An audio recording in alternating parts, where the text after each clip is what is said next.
Pierre-François Marteau, je suis consultant au Boston Consulting Group. Bonjour, je m'appelle Lorraine Forestier, je suis General Manager de l'initiative Mobility Nation.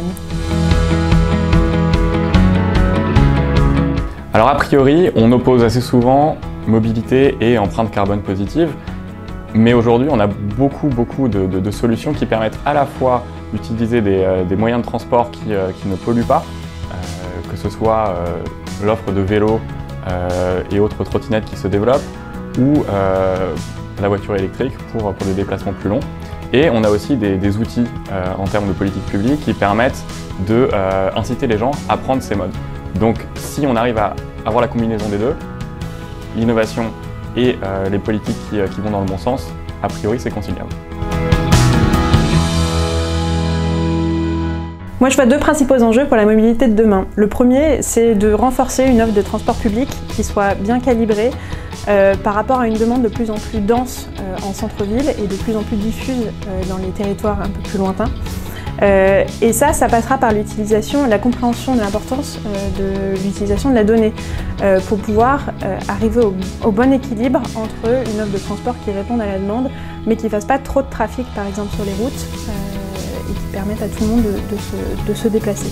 Le deuxième enjeu, c'est que pour moi la mobilité de demain, elle n'arrivera pas si elle continue à faire peur, et elle fait peur à beaucoup de monde, et donc il y a un enjeu de pédagogie qui est très important et d'inclusion. Et pour donner un exemple, il y a 45% des personnes de plus de 65 ans qui n'utilisent pas du papier de navigation ou d'achat de tickets en ligne. Et ces personnes-là, il va falloir définir des offres qui leur correspondent et qui leur permettent de se déplacer également. 2030, ça peut paraître loin, mais en termes de mobilité, c'est demain. Si on veut faire les bons investissements en infrastructure, les bons investissements en innovation, il faut s'y prendre dès aujourd'hui. Et en 2030, la mobilité elle ressemblera à ce que les grands groupes, les startups et les pouvoirs publics arriveront à faire ensemble, à créer ensemble à partir de maintenant. Alors en termes d'ADN, l'Île-de-France est extrêmement forte et reconnue mondialement sur le sujet du transport public.